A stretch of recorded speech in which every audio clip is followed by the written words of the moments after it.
আমি সূরাতুল বাকারার একটি আয়াত তেলাওয়াত করেছি এবং বোধ করি আয়াতটি সবার মুখস্থ। আয়াতটির নাম আয়াতুল কুরসি। কি নাম? 255 নম্বর আয়াত, সূরাতুল বাকারা, আয়াত নাম্বার 200। সবাই বলুন 255 নম্বর আয়াত। মুখস্থ আছে সবার? পড়েন তো, পড়েন। এটা আয়াতুল কুরসি। এটা কোরআনের সবচাইতে দামি আয়াত। 6236টা আয়াতের মধ্যে থেকে সবচাইতে দামি আয়াত এটা। আযম আয়া ফিল কুরআনিল কারীম, আল্লাহর কোরআনের সবচাইতে দামি আয়াত, the greatest verse in the Quran. উবাই ইবনে কাব রাদিয়াল্লাহু তাআলা আনহুকে বিষ্ণু সাল্লাল্লাহু আলাইহি ওয়াসাল্লাম জিজ্ঞেস করলেন, উবাই বলো তো কোরআনের কোন আয়াতটা সবচেয়ে সেরা? উবাই জানেন, তারপরে বললেন আল্লাহু ওয়া রাসূলুহু আ'লাম, আল্লাহ আল্লাহর রাসূল ভালো জানেন। দেখেন কত বিনয়ী ছিলেন সাহাবারা, জেনেও উত্তর দিতে চাইতেন না, ভাবতেন না জানি বিষ্ণুনবী নতুন কিছু আমাদেরকে জানায়। বিষ্ণুনবী আবার বললেন, তুমি কি জানো কোরআনের সবচেয়ে শ্রেষ্ঠ আয়াত কোনটা? এবার উবাই ভাবলেন এবার আমি উত্তরটা দিয়েই দিই। তিনি বললেন আয়াতুল কুরসি, আল্লাহু লা ইলাহা ইল্লা হুয়াল হাইয়ুল কাইয়্যুম, এটা শ্রেষ্ঠ আয়াত। বিষ্ণুনবী খুশি হয়ে উবাই ইবনে কাবের বুকে একটা চাপড় মারলেন, এরকম আদরের চাপড় দিয়ে বললেন, লিয়াহনিকাল ইলমু ইয়া আবুল মুনজির, হে আবুল মুনজির, জ্ঞান এবং প্রজ্ঞা তোমার জন্য মোবারক হোক, তুমি ঠিক বলেছো। সুবহানাল্লাহ পড়ো। তাহলে এই প্রথম ইনফরমেশনটা আজকে জানলাম, কোরআনের সর্বশ্রেষ্ঠ আয়াতের নাম। সবাই বলবেন একসাথে, কোরআনের সর্বশ্রেষ্ঠ আয়াতের নাম কোন সূরায়? আয়াত নাম্বার 255। এত আয়াত থাকতে এই আয়াতটা কেন সর্বশ্রেষ্ঠ হলো রে ভাই? এর কারণ এই আয়াতের ভেতরে আল্লাহ তাআলা তার নিজের পরিচয় তুলে ধরেছেন। এই আয়াতের ভেতরে আল্লাহ তাআলা তাওহীদের পরিচয় দিয়েছেন, একত্ববাদ, তিনি যে একক। আমাদের রব কয়জন? নাকি দুইজন, তিনজন? কয়জন? আমাদের রব একজন, এক আল্লাহর পরিচয় আছে। এখানে আল্লাহর জ্ঞান, আল্লাহর ক্ষমতা, আল্লাহর কুদরতের বিবরণ আছে। এই একটি আয়াতে আল্লাহর 4টা আসমাউল্লাহিল হুসনা আছে। আল্লাহর 4টা সুন্দর সুন্দর নাম, আল হাই, আল কাইয়ুম, সবশেষে আছে আল আলী, আল আযীম। মোট কয়টা? জোরে বলেন। আল হাইয়ুল কাইয়ুম দুটা, আল হাই একটা, আল কাইয়ুম একটা। ওয়ালা ইয়াউদুহু হিফযুহুমা ওয়া হুয়াল আলিয়ুল, একটা আল আলী আর একটা আযীম। তাহলে মোট আল্লাহর কয়টা নাম আছে এখানে? এজন্য এই আয়াতটা কোরআনের সবচাইতে শ্রেষ্ঠতম আয়াত, আয়াতুল কুরসি। এটা আপনারা পড়বেন। বিষ্ণু ঈসা ইসলাম বলেন, মান ক্বারা আয়াতুল কুরসি দুবুরা কুল্লি সালাতিন মাকতুবাতিন লাম ইয়ামনাহু মিন দুখুলিল জান্নাতি ইল্লাল মাউত। প্রত্যেক ফরজ সালাতের পরে যে ব্যক্তি আয়াতুল কুরসি পড়ে, তার জান্নাতে যাওয়ার ক্ষেত্রে আর কোনো বাধা থাকে না, একটা জিনিস ছাড়া, সেটা হচ্ছে মরণ, মৃত্যু। লোকটা মরে না তাই জান্নাতে যায় না, মরলেই জান্নাতে। প্রত্যেক ফরজ সালাতের পরে যদি কেউ আয়াতুল কুরসি পড়ে, তার জান্নাতে যাওয়া কেউ ঠেকাতে পারবে না, কোনো বাধা নাই। একটা বাধা আছে, সেটা কি? মরে না। না মরলে জান্নাতে যেতে পারবেন? মরলেই। তাহলে কত ফজিলতপূর্ণ আয়াত বলেন। বাতুপা হাতের আমার কলেজের টুকরা ভাইয়েরা, প্রত্যেক ফরজ নামাজের পরে এটা পড়বেন ইনশাআল্লাহ। বলেন সবাই, প্রত্যেক ফরজ সালাতের পরে এই আয়াতুল কুরসি পড়বেন। এবং বিষ্ণু ঈসা ইসলাম বলেছেন, যখন ঘুমোতে যাবা, ইদা আওয়াইতা ইলা ফিরাশিক, যখন ঘুমোতে যাবা আয়াতুল কুরসি পড়বা। যদি পড়ো, আল্লাহর পক্ষ থেকে আপনার সিকিউরিটির জন্য আল্লাহ একটা স্পেশাল ফেরেশতা নিয়োগ দেয়। সকাল পর্যন্ত আপনার সিকিউরিটি দেয়, শয়তান আপনার কাছে আসতে পারে। ফজরের পরে পড়লে মাগরিব পর্যন্ত সিকিউরিটি, প্রোটেকশন ফ্রম আল্লাহ। মাগরিবের পরে পড়লে ফজর পর্যন্ত প্রোটেকশন ফ্রম আল্লাহ। তাহলে দিস আয়াতুল কুরসি শুড বি আওয়ার ওয়াজিফা, ডেইলি ওয়াজিফা, at every morning and every evening for every Muslim. ঠিক কিনা বলেন? প্রত্যেক মুসলিমের স্পেশাল ওয়াজিফা হবে আয়াতুল কুরসি। ফরজ নামাজের সালাম ফেরানোর পরে আস্তাগফিরুল্লাহ, আস্তাগফিরুল্লাহ, আস্তাগফিরুল্লাহ 3 বার, সুবহানাল্লাহ 33 বার, আলহামদুলিল্লাহ 33 বার, আল্লাহু আকবার 33 বার, লা ইলাহা ইল্লাল্লাহ ওয়াহদাহু লা শারীকা লাহু, এগুলো পড়ার পরে আমরা আয়াতুল কুরসি পড়ব। তাহলে জান্নাতে ঢোকার এন্ট্রি আমার কেউ ঠেকাতে পারবে? তাহলে পড়বেন সবাই আয়াতুল কুরসি। এই হচ্ছে আয়াতুল কুরসির ফজিলত। জাদু টোনা, বান, ব্ল্যাক ম্যাজিক, এগুলোর অনিষ্ট ক্ষতি আছে না নাই? অনেকের সমস্যা বলে হুজুর ব্ল্যাক ম্যাজিক করেছে, জাদু করেছে, বান মেরেছে, এগুলো থেকে আল্লাহ তাআলা আপনাকে প্রোটেকশন দিবে। শয়তান আপনাকে ওয়াসওয়াসা দিতে পারবে না, কাছে আসতে পারবে না। জিন এসে আপনার ডিস্টার্ব করতে পারবে না। জিন করে ডিস্টার্ব করে না? হ্যাঁ, এই প্যারানরমাল বিষয়গুলো, সুপার ন্যাচারাল যেগুলো, জিন করি ডিস্টার্ব করে। আয়াতুল কুরসি পরে ফু দিবেন, কাছেও আসবে না। সুবহানাল্লাহ। প্রোটেকশন দিবে কে? তাহলে রামাটেক্স গ্রুপের আজকের প্রোগ্রামে আমরা সবাই একমত হলাম যে আমরা এখন থেকে ডেইলি ফরজ সালাতের পরে আয়াতুল কুরসি পড়ব, ঠিক কিনা? কিন্তু তার আগে তো নামাজটা পড়তে হবে নাকি? হ্যাঁ, 5 ওয়াক্ত সালাত জামাতের সাথে পড়বেন তো? হাত তুলে ওয়াদা করেন আল্লাহর সাথে, বলেন আল্লাহ, হাত তুলে ওয়াদা করলাম 5 ওয়াক্ত নামাজ জামাতের সাথে আদায় করার চেষ্টা করব, তুমি তৌফিক দাও। আওয়াজ করে পড়ুন আমিন। আর নামাজের পরে আয়াতুল কুরসি পড়বেন ইনশাআল্লাহ, বলেন। তাহলে আসুন এই সুমহান আয়াত, কোরআনের সর্বশ্রেষ্ঠ আয়াত, যেটিকে বিষ্ণু ঈসা ইসলাম সকাল সন্ধ্যা পড়তে বলেছেন প্রোটেকশনের জন্য, সে আয়াতের তাফসীর সবাই আমার সাথে সাথে আওয়াজ করে পড়ুন। আউযু বিল্লাহি মিনাশ শাইতানির রাজীম। বিসমিল্লাহির রাহমানির রহিম।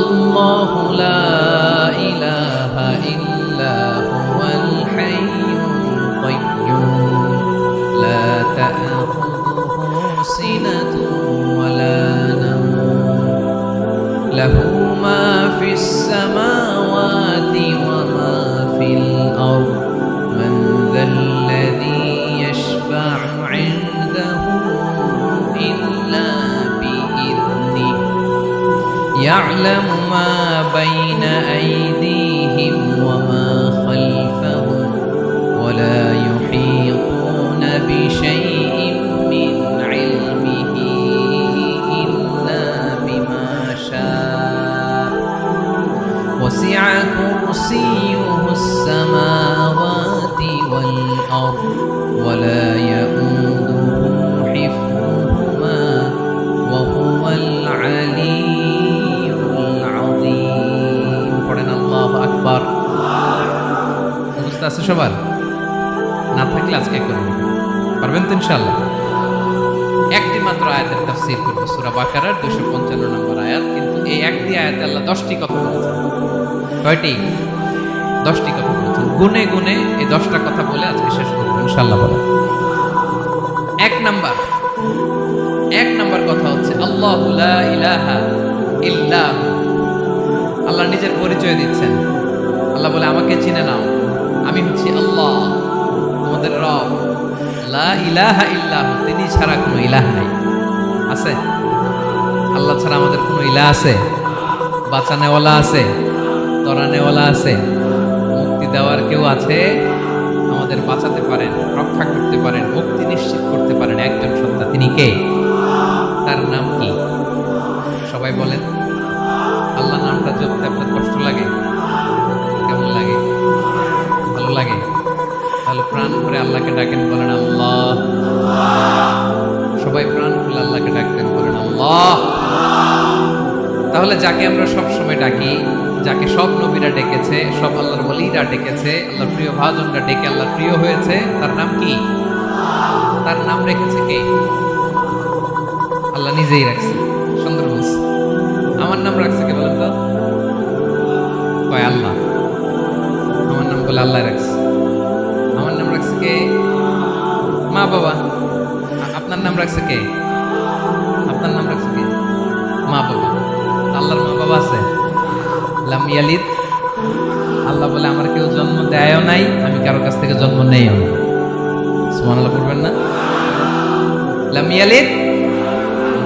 আল্লাহর বাবা নাই, দাদা নাই, আমাদের মতো আত্মীয় স্বজন নাই, সন্তান নাই, স্ত্রী নাই। এজন্য আল্লাহ বলেন, আমি আমার নামটা নিজেই রেখে দিয়েছি। ইন্নানি আনাল্লাহু লা ইলাহা ইল্লা আনা ফা'বুদনি ওয়া আকিমিস সালাতা লিযিকরি। আল্লাহ নিজের পরিচয় দিয়ে বলেন ইন্নানি আনাল্লাহ, আমি হলাম আল্লাহ। তিনি কে? লা ইলাহা ইল্লা আনা, আমি ছাড়া কোনো ইলাহ নাই।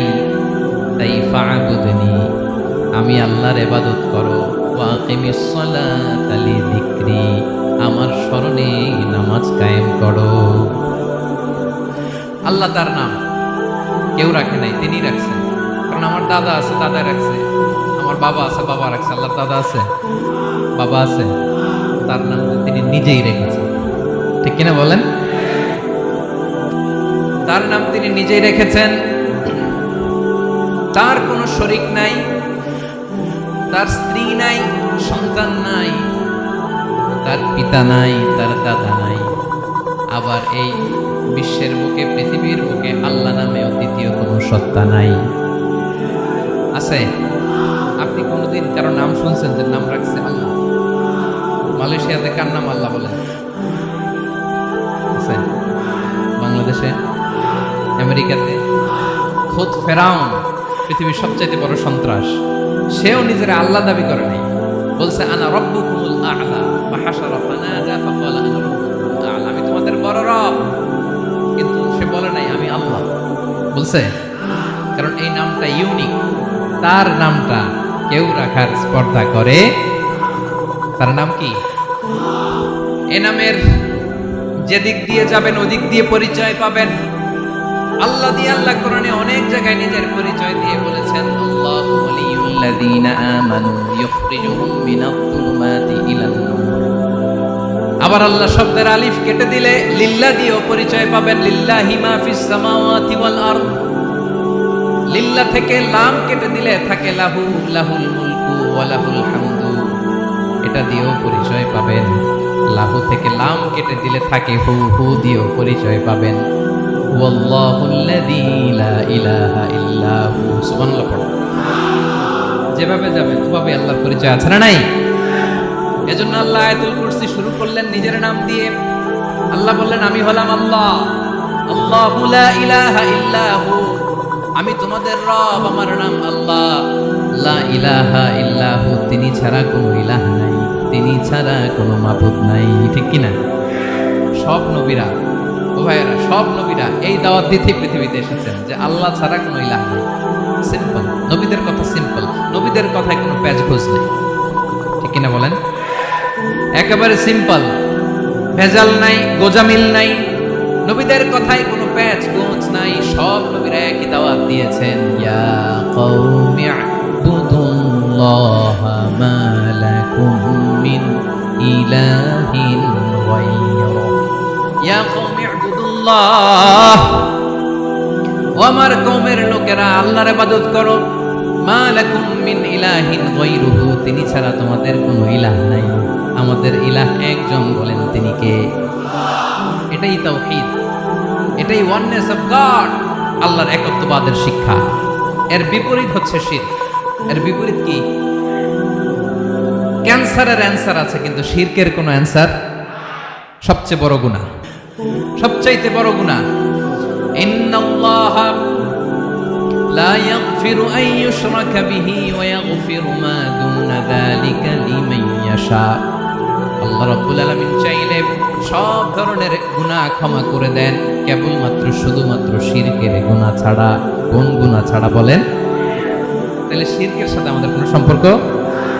আবার আল্লাহ বললেন, লা ইন আশরাকতা লা ইয়াহবাতান্না আমালুক ওয়া লা তাকুনান্না মিনাল খাসিরিন। যদি শিরক করো তোমার আমলগুলো বাতিল করে দেব। কিয়ামতের দিন আখিরাতে তুমি হবা খাসিরিন, লুজার, গেইনার হবা না। সব আমল বাতিল যদি শিরক করেন।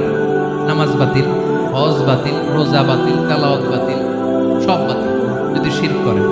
যদি মাজারে যে সেজদা দেন, যদি বাবার কাছে যান, এরকম ডাকাইত আছে না নেই? মাজারে যে সেজদা দেয়, বাবার দরবারে যে লাফালাফি করে, নাচানাচি করে, বাবার পায়ের মধ্যে পড়ে থাকে, এরকম আছে না নেই? তোমার নামাজ বাতিল, রোজা বাতিল, সব ইবাদত বাতিল করবে কে? বাঁচাতে পারে একজন, তিনি কে? আবার বিশ্বনবী হাদিসে কুদসিতে বললেন, আল্লাহ বলেন, ইয়া ইবাদি লাউ আন্নাকুম আতাইতানি ইয়াউমাল কিয়ামাতি বিকরাবিল আরদি খাতায়া, কিয়ামতের দিন পুরো জমিন পরিমাণ গুনার বস্তা নিয়ে যদি তুমি আমি আল্লাহর দরবারে হাজির হয়ে যাও, আর ওই গুনার বস্তার মধ্যে যদি শিরকের গুনাহ না থাকে, তাহলে পুরো জমিন পরিমাণ ক্ষমার বস্তা নিয়ে আমি আল্লাহ তোমার কাছে হাজির হয়ে যাব। গুনাহ পুরো জমিন পরিমাণ গুনাহ, কিন্তু এই গুনার মধ্যে কিসের গুনাহ নাই বলুন সবাই? তাহলে পুরো জমিন পরিমাণ ক্ষমা নিয়ে আমাদের কাছে হাজির হয়ে যাবে কে? শিরক করবেন? শিরক করলে বাঁচার উপায় আছে? বাঁচানোর মালিক কে? আওয়াজ করে বলেন। আমাদের ইলাহ কয়জন? সন্তান না হলে চাইবো কার কাছে? দারিদ্রতা আসলে ধনাঢ্যতা চাইবো কার কাছে? অসুস্থতা থাকলে সুস্থ হওয়ার জন্য হাত তুলবো কার কাছে? কত বাহাতের ভাইয়েরা, খেয়াল থাকবে। দিস ইজ কল্ড তাওহীদ। আল্লাহ তাওহীদের কথা দিয়ে আয়াতুল কুরসি শুরু করেছেন, নিজের পরিচয় দিয়েছেন, বলেছেন আল্লাহু লা ইলাহা ইল্লাহু। এক নম্বর কথা ডান। মোট কথা কয়টা? মনে আছে তো দেখি কয়টা?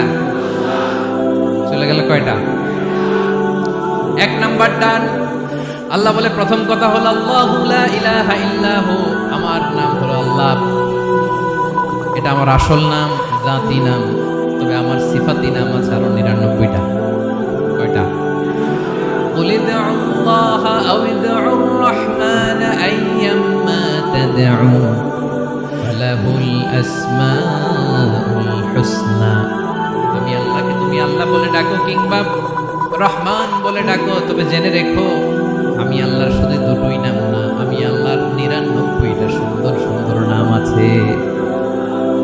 বিষ্ণু বলেন মান আহসাহা দাখালাল জান্নাহ। 99 নাম যে মুখস্থ করবে, এ নামের দাবি যে আদায় করবে, এ নাম অনুযায়ী যে কাজ করবে, জান্নাতে রব্বুল আলামিন তার জন্য এন্ট্রি নির্ধারণ করে দেবে। আল্লাহর এই সুন্দর নামগুলো ধরে ডাকবেন। আমার ভাইরা দোয়ার সময় বলবেন ইয়া রহমান, ইয়া রহিম, ইয়া জব্বার, ইয়া কাহ্হার, ইয়া সাত্তার। পারবেন না? এই নামগুলো ধরে ডাকলে আল্লাহ দোয়া কবুল করেন। আলহামদুলিল্লাহ পড়েন। তাহলে প্রথম কথা শেষ। আল্লাহু লা ইলাহা ইল্লাহু। আল্লাহ বললেন আয়াতুল কুরসির প্রথম কথা হলো আমি হলাম আল্লাহ, আমি ছাড়া কোনো ইলাহ নাই আছে। আওয়াজ করে বলেন। শেষ। 2 নম্বর কথা হলো আমি হলাম আল হাইয়ুল কাইয়ুম, শাশ্বত চিরঞ্জীব। আমি মহাবিশ্বের সকল সৃষ্টির ধারক বাহক। আল হাইয়ুল কাইয়ুম পড়েন। আল হাইয়ুল কাইয়ুম, আল হাইয়ুল কাইয়ুম। আমি হচ্ছি শাশ্বত চিরঞ্জীব। 2 নম্বর কথা আল হাইয়ু, মানে যে কোনোদিন মরে না। আপনিও তো মরবেন না, তাই না? হ্যাঁ, মরবেন। আপনার দাদা, বাবা, আমিও, আমার ছেলেও, নাতিও, পুতিও, সুতিও সব মরে যাবে। মরবে না একজন, তিনি কে? আল হাইয়ু মানে হচ্ছে এভার লিভিং, যে কোনোদিন মরবে। দাইমুল হায়াত, চিরঞ্জীব, শাশ্বত, কোনোদিন মরবেন না। সুবহানাল্লাহ পড়ো। তিনি সূচনাহীন অতীত থেকে আছেন। আমার ভাইয়ের আমার দিকে তাকান। তিনি সূচনাহীন অতীত থেকে আছেন, তিনি শেষহীন সীমাহীন ভবিষ্যৎ পর্যন্ত থাকবেন। অনেকে বলে কবে থেকে? তিনি সূচনাহীন অতীত থেকে, যে অতীতের সূচনা নাই। তিনি কবে পর্যন্ত থাকবেন? সীমাহীন শেষহীন ভবিষ্যৎ পর্যন্ত থাকবেন। তিনি হচ্ছেন আল হাই। এই দুনিয়ার সব মরে যাবে, সব মরে যাবে, মরবে না শুধু একজন সত্তা। তিনি কে? আল্লাহ বলেন কুল্লু মান আলাইহা ফান ওয়া ইয়াবকা ওয়াজহু রাব্বিকা যুল জালালি ওয়াল ইকরাম। এই মহাবিশ্বে যা আছে সব ফান হয়ে যাবে, নিঃশেষ হয়ে যাবে, শেষ হয়ে যাবে, মৃত্যুবরণ করবে, একমাত্র কেবলমাত্র আল্লাহ রাব্বুল আলামিন ছাড়া। এজন্য তিনি হচ্ছেন আল হাই। আল হাই চিরঞ্জীব, চিরকাল তিনি বেঁচে থাকবেন। আমাদের মৃত্যুর জন্য আল্লাহ তাআলা আজরাইল মালাকুল মাউতকে নির্ধারণ করেছেন। মালাকুল মাউতের একদিন মৃত্যু হবে। আল্লাহ যার সিঙ্গার ফুৎকারে পৃথিবী কেঁপে উঠবে, যে ইসরাফিল যে মুহূর্তে বাতু পাহাতে এখানে আমি তাফসীর করছি, ঠিক এই মুহূর্তে ইসরাফিল ফেরেশতা সিঙ্গাটা দুই ঠোঁটের মাঝখানে রেখে আরশের দিকে তাকিয়ে আছে। কখন আল্লাহ অর্ডার দিবে ফুৎকার দাও, আল্লাহ বলবে ফুৎকার দাও, 1 সেকেন্ড চোখের পলক যাতে দেরি না হয়, মুখে নিয়ে তাকায় আছে, 1 সেকেন্ড যাতে দেরি না হয়, ওই ইসরাফিলের মৃত্যু হবে, কেউ থাকবে না, থাকবে শুধু একজন সত্তা। বলুন তিনি কে? তিনি হলেন আল্লাহ। আল্লাহ বলে আমি হচ্ছি আল হাই, শাশ্বত চিরঞ্জীব, আমি কখনো মরব না, আমার কোনো লয় নাই, কোনো ক্ষয় নাই, আমি অব্যয়, আমি অক্ষয়, আমার কোনো মৃত্যু নাই, আমি সূচনাহীন, অতীত থেকে আছি, আমি শেষহীন, ভবিষ্যৎ পর্যন্ত থাকবো। এই জন্য আমি আল্লাহর একটা নাম হলো আল হাই। ক্লিয়ার? আল হাই কারে বলে চিনছেন? যে কোনো দিন, সবাই বলুন, দাইমুল হায়াত, কোনদিন মরবে। আল্লাহ বলে আমার 2 নাম্বার আরেকটা নাম আমি বললাম আল কাইয়ুম। আল কাইয়ুম মানে স্বয়ংসম্পূর্ণ, স্বয়ংসম্পূর্ণ, কারো সাহায্য লাগে না। এরকম এদিকে কে কে আছেন দেখে হাত তুলেন। কারো সাহায্য লাগে না, আছেন? স্বয়ংসম্পূর্ণ এরকম কেউ আছে না? আল্লাহ বলে আসল স্বয়ংসম্পূর্ণ আমি আল্লাহ, কারো কাছে আমি মুখাপেক্ষী নই। গোটা বিশ্বের সবাই আমি আল্লাহর দিকে মুখাপেক্ষী, আমার দিকে ঝুঁকে থাকে, আমার দিকে হাত তুলে কাঁধে ফরিয়াদি, সবগুলো ফকির, সবাই আমার কাছে চায়। আমার আল্লাহ কারো কাছে যাওয়া লাগে নাকি? আল কাইয়ুম, তিনি স্বয়ংসম্পূর্ণ, কারো কাছে যাওয়া লাগে। শুধু নিজেই স্বয়ংসম্পূর্ণ তিনি নয়, তিনি স্বয়ংসম্পূর্ণ বানায়। আমাদেরকে স্বয়ংসম্পূর্ণ বানায় কে? রিজিক দেয় কে? সুস্বাস্থ্য দেয় কে? খ্যাতি দেয় কে? সব কিছু দেওয়ার মালিক আল্লাহ, দুনিয়াটা চালানোর মালিক আল্লাহ। এজন্য তিনি হলেন আল কাইয়ুম। সুবহানাল্লাহ, the sustainer of all existence. পৃথিবীতে যা আছে, যার যখন যেটা লাগে তাকে তখন সেটা চাওয়ার আগে তিনি দিয়ে দেন। মায়ের পেটের ভেতরে যখন ছিলাম রিজিক দিয়েছে কে? আসার পরে আবার রিজিক দিল কে? সুবহানাল্লাহ। মায়ের পেটে একভাবে দিছে, আমার নাভির সাথে মায়ের জ্বরের কানেকশন, ওইটা দিয়ে 8 মাস 9 মাস। আসার সাথে সাথে মায়ের পেট থেকে বেরোলে ওটা কেটে দেয়া হয়। এবার আমরা কাঁদি, আল্লাহ বলে কেঁদো না, খাওয়ার একটা লাইন ছিল, মায়ের বুকের ভেতরে এখন খাওয়ার 2টা লাইন দিয়ে দিলাম। আল কাইয়ুম, দাইমুল কিয়াম, সব সময় যিনি, সব সময় সৃষ্টির কখন কিভাবে কোনটা লাগবে দেওয়ার জন্য যিনি প্রস্তুত, নিজেই স্বয়ংসম্পূর্ণ কেবল নয়, মানুষকে স্বয়ংসম্পূর্ণ বানায়, তিনি হচ্ছেন আল কাইয়ুম। সুবহানাল্লাহ পড়বেন। তাহলে 2 নাম্বার কথা হলো আল হাইয়ুল কাইয়ুম। আল্লাহ হলেন আল হাই, চিরঞ্জীব, আজীবন তিনি বেঁচে থাকবেন, তার কোনো লয় নাই, ক্ষয় নাই। আবার তিনি আল কাইয়ুম, স্বয়ংসম্পূর্ণ, গোটা বিশ্বের সব কিছু তিনি রক্ষণাবেক্ষণ করেন। ঠিক কিনা বলেন? বিষ্ণু বলেছেন এই আল হাইয়ুল কাইয়ুম এটা হচ্ছে ইসমে আজম। এটা কি? যে ইসমে আজম দিয়ে দোয়া করলে আল্লাহ দোয়া কবুল করে, আল্লাহর কাছে কিছু চাইলে আল্লাহ দেয়। এক সাহাবী দোয়া করতেছে ইয়া হাইয়ু ইয়া কাইয়ুম, বিশ্বনবী বলে এই সাহাবী তো ইসমে আজম দিয়ে দোয়া করতেছে, তাহলে দোয়ার সময় বলবেন ইয়া হাইয়ু ইয়া কাইয়ুম। পারবেন? বলেন ইয়া হাইয়ু ইয়া কাইয়ুম। আল্লাহর এই দুটো নাম ধরে ধরে আল্লাহরে ডাকবেন, তাইলে ওই দোয়া কবুল। পারা যাবে? বিশ্বনবী দোয়াতে বলতেন ইয়া হাইয়ু ইয়া কাইয়ুম বিরহমাতিকা আস্তাগীথ আসলিহ লি শা'নি কুল্লাহু ওয়া লা তাকিলনি ইলা নাফসি তারফাতা আইন। ও হাইয়ু ওয়া কাইয়ুম, ও শাশ্বত চিরঞ্জীব আল্লাহ, আসলিহ লি শা'নি কুল্লাহ, আমার সব কিছুকে আপনি ফিক্স করে দেন, ঠিক করে দেন। এক পলকের জন্য, এক চোখের পলকের জন্য আমার কোন কাজ আপনি আমার উপর ছেড়ে দিয়েন না, সব কাজ আমি আপনার কাছে সুপর্দ করে দিলাম। সুবহানাল্লাহ বলেন।